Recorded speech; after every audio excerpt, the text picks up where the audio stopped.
Utah, we have LaunchUp.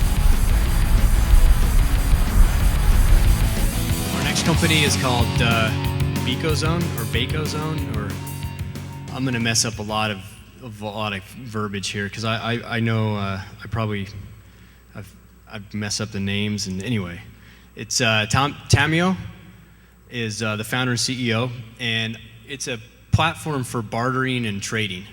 And his 3 lessons are: number 1, find a way to do what you love, you'll always be wealthier. Number 2, don't be afraid to make mistakes, learn from them and move on, no regrets.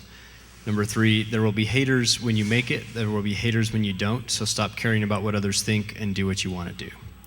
So tell us about BekoZone. Is that forward, backwards? Yeah, just that way's forward. Thanks, guys. Thanks for coming out. Appreciate your time. So, like you said, my name is Tamio L Stehrenberger. I'm actually the founding partner in BekoZone, and what we do is we help people trade their stuff for cooler stuff. Let me give you a quick background on some things. The history of money, it's important to know this. Scientists estimate about 200,000 BC humans performed their first trade. I don't know how they know that. And then there's some inherent problems, though, with trading, right? Person A has to have what person B wants, person B has to have what person A wants in return. So it took us about 196,000 years to invent some sort of representative value, which we did. This is a wampum necklace.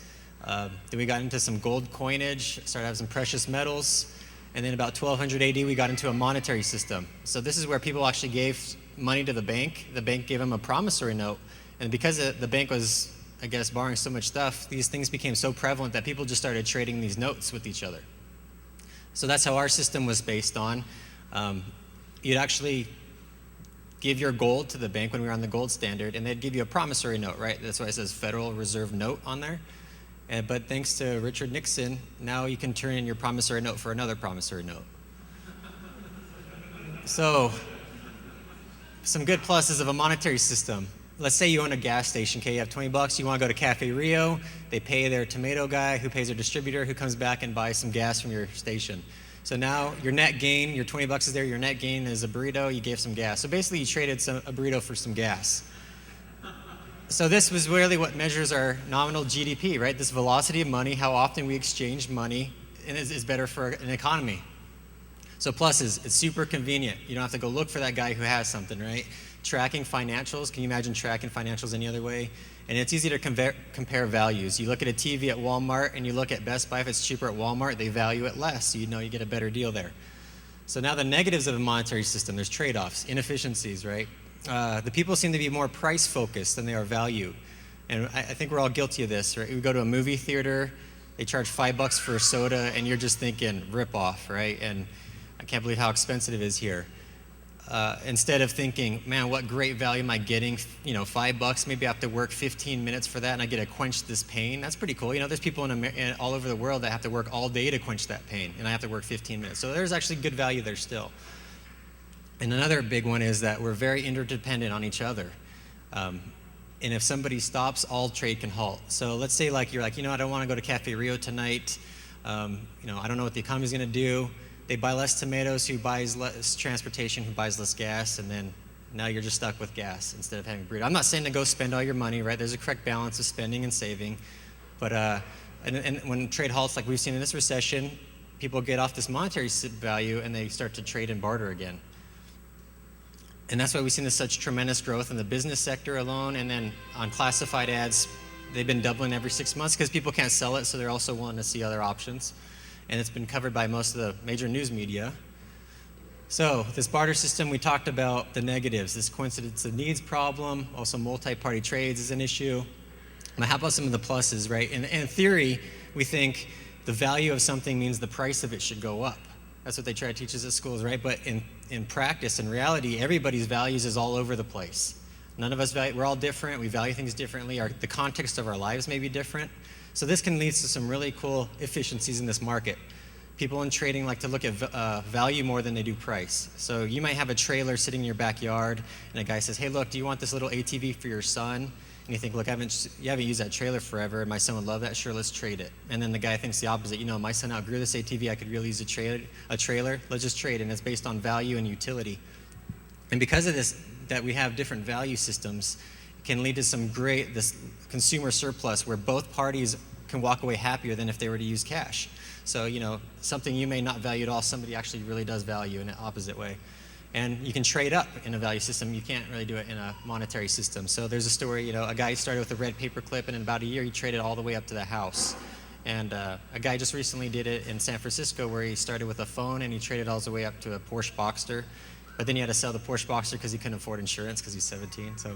And then it's really fun and exciting. It's actually really cool to see how people value things. And again, that gap there can be gigantic. So I'm a big trader. I love to trade and barter. So we developed BekoZone because we saw there's some great opportunity there. There's a screenshot of our homepage.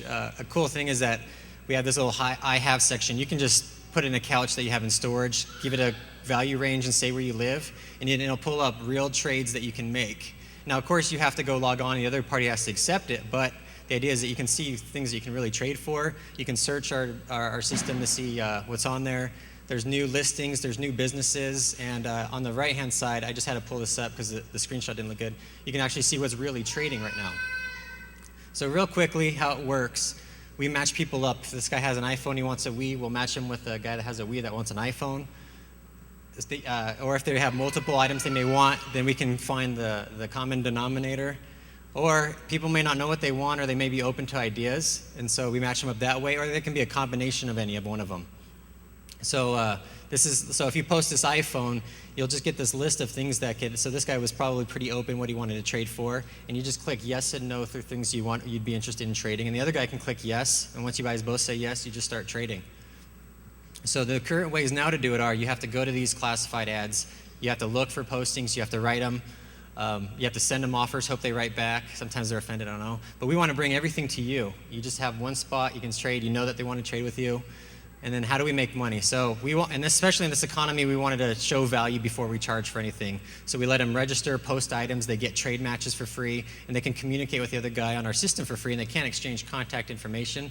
And then once they're ready to trade, once all their questions have answered, they pay the $5 as a flat fee, and they get the other guy's contact information. They can make the trade, leave feedback. So we have a bunch of cool features I'll skip. So we did our first beta testing with a few hundred users. We just relaunched our development.